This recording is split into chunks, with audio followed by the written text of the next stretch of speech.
Bonsoir, docteur Chedio. Bonsoir Greta. Merci de me recevoir malgré votre emploi de temps très chargé.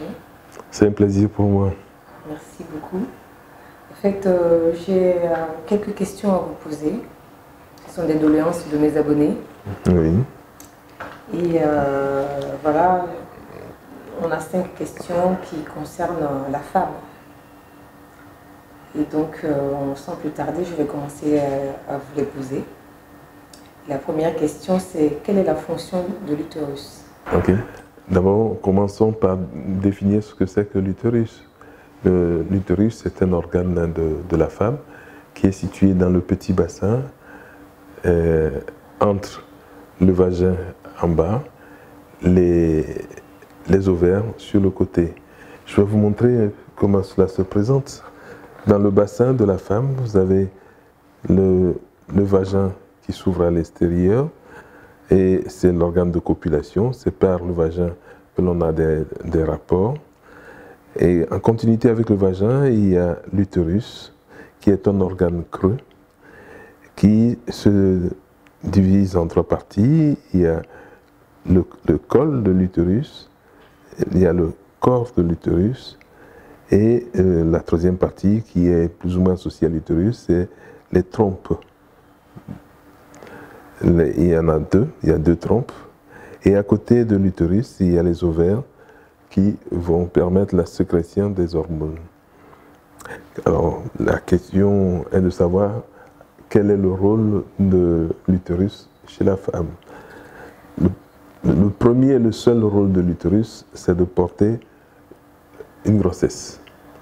C'est de porter une grossesse et tout ce qui se passe dans l'utérus a pour fonction de préparer cet événement, c'est-à-dire l'implantation d'un embryon à l'intérieur de l'utérus et de le nourrir jusqu'à l'accouchement. Alors pour aller plus loin, on peut dire également à quoi servent alors les règles. Okay. Les règles, c'est un phénomène qui se produit et est dû à la desquamation d'un tapis qui se trouve à l'intérieur de l'utérus qu'on appelle l'endomètre. Alors, tout le long du cycle, ce tapis se forme. Depuis le premier jour des règles, ce tapis se construit progressivement jusqu'à la période de l'ovulation, c'est-à-dire jusqu'à la période de la ponte d'un ovule. Et ce tapis se transforme et devient propre à l'implantation d'un éventuel œuf. Mais malheureusement ou heureusement, puisque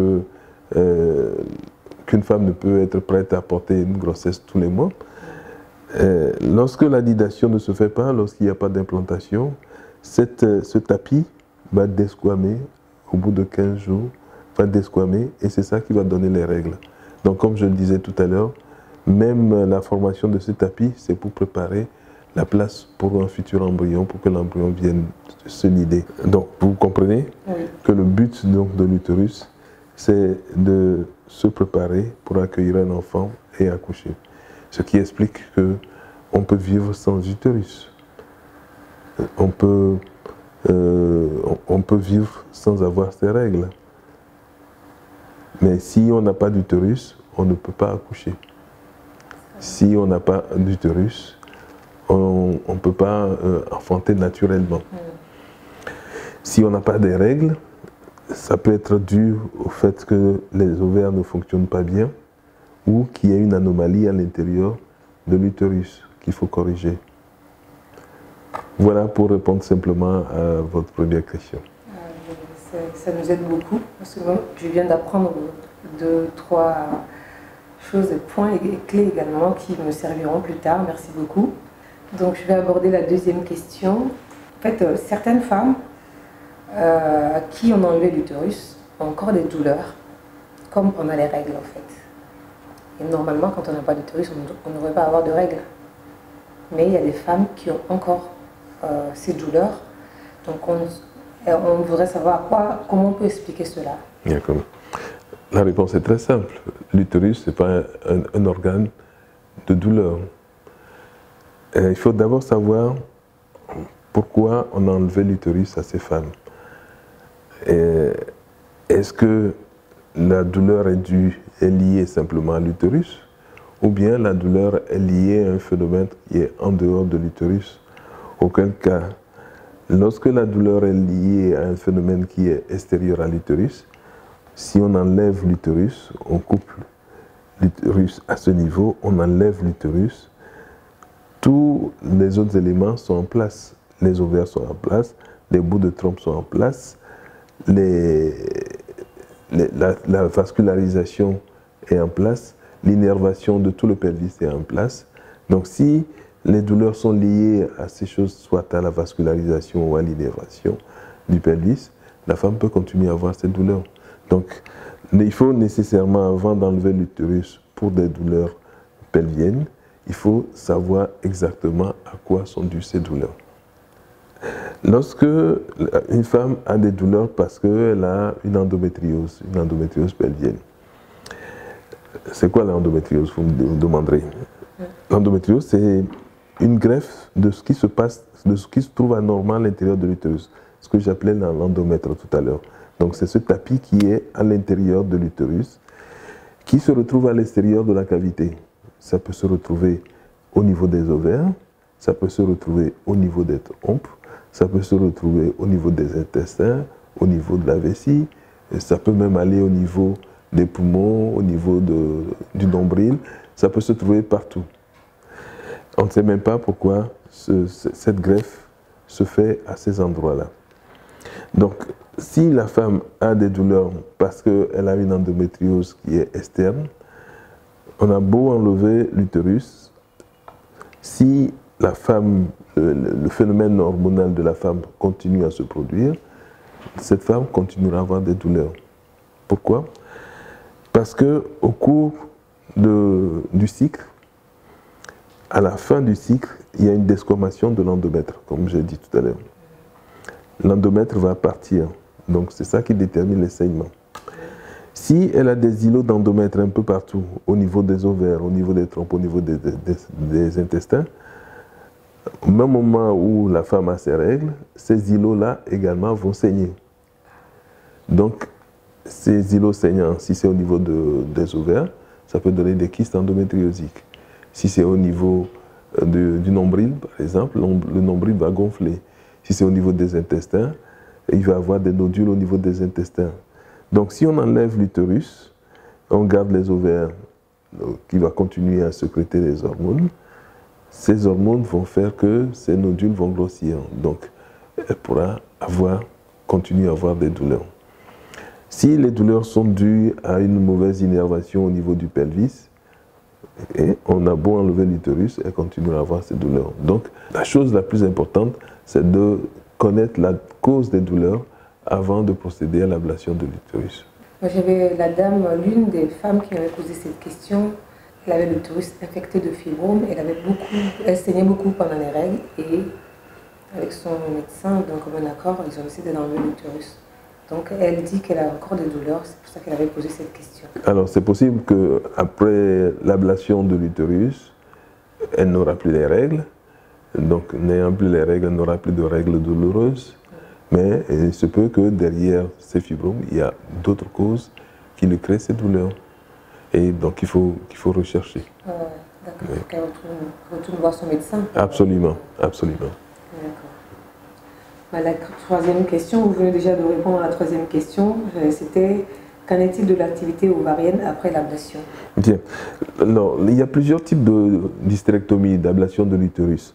On peut enlever que... C'est quoi le nom? Hystérectomie. Hystérectomie, c'est lorsqu'on enlève l'utérus. Okay?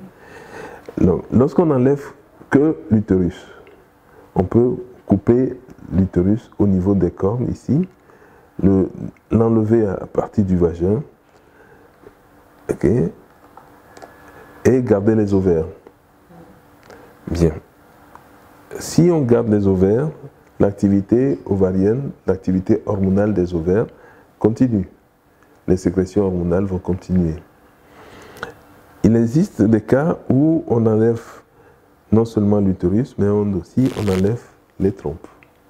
Les trompes et les ovaires. On enlève tout. on coupe tout cela et on enlève. En ce moment-là, l'activité ovarienne ne peut plus se faire. C'est comme si la femme était ménopausée. Elle a une ménopause, on appelle une ménopause chirurgicale.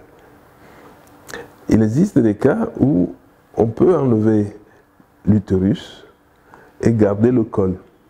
C'est ce qu'on appelle une hystérectomie subtotale, c'est-à-dire que l'on coupe l'utérus à ce niveau-ci et on enlève soit que l'utérus, que le corps de l'utérus, soit on enlève à la fois le corps de l'utérus, les trompes et les ovaires. Et c'est ce qu'on appelle une hystérectomie subtotale avec castration. La prochaine question, c'est faut-il adopter un régime alimentaire particulier du fait qu'il n'y ait plus cette élimination et ce nettoyage mensuel? Je voudrais sauter sur le dernier mot, nettoyage mensuel. Il faut dire que le sang des règles, ce n'est pas des saletés que le corps élimine. Il est vrai que le sang menstruel, ce n'est pas du sang pur. Il y a des débris dedans, des débris d'endomètre, dont je parlais tout à l'heure, qui fait que ce n'est pas du sang pur. C'est pour ça que de temps en temps, il y a des caillots, c'est pour ça qu'il y a de temps en temps des membranes dans le sang. Mais ce n'est pas une élimination donc des saletés du corps qui passent par les règles. Donc, je voulais insister sur ce fait-là et dire que la femme qui a ses règles n'est pas impure. D'accord. Okay. C'est vrai, la femme qui a ses règles doit prendre un peu plus soin d'elle-même. La femme qui a ses règles doit être un peu plus soigneuse au point de vue hygiène. Mais la femme qui a ses règles n'est pas impure. Ça, c'est la première chose que je peux dire. La deuxième chose, c'est que la femme qui est ménopausée a une carence en hormones. Ces hormones ne fonctionnent plus bien. Donc, il y a une modification dans son corps, dans sa physiologie. Donc, nécessairement, elle doit faire attention à ce qu'elle mange. Elle doit faire attention à ses habitudes physiques, à son hygiène de vie dans son ensemble. Mais ce n'est pas uniquement parce qu'elle a plus ses règles qu'elle doit faire ça. Mais je pense qu'à chaque étape de sa vie, on doit faire attention à ce que nous mangeons. Nous devons faire attention à ce que nous mangeons, ce que nous faisons, ce que nous pensons. Toute notre vie doit être régulée en fonction de notre âge. D'accord. Et bien pour finir, la question c'est pour les couples dont le monsieur est très membré, est-ce qu'après l'ablation, la femme a-t-elle moins mal lors des actes sexuels? Alors il y a une idée qui a longtemps circulé, que lorsqu'on enlève l'utérus chez la femme, il y a ce qu'on appelle, il y a un trou. Oui. Cette place n'est pas comblée. Ce qui fait que certains pensent qu'après l'ablation de l'utérus, l'homme ne ressent plus rien ou la femme ne ressent plus rien. Je pense que tout cela est faux. Puisque, d'une part, lorsqu'on enlève l'utérus, la place laissée par l'utérus est comblée par les autres organes, par les intestins, par la vessie. Et il n'y a jamais de vide à combler. Tout se remplit. La nature a horreur du vide. Dès que le vide se crée quelque part, la nature le comble. Donc, ce n'est pas un trou qui est là. La femme reste la même, sauf qu'elle n'a plus d'utérus, elle n'a plus ses règles.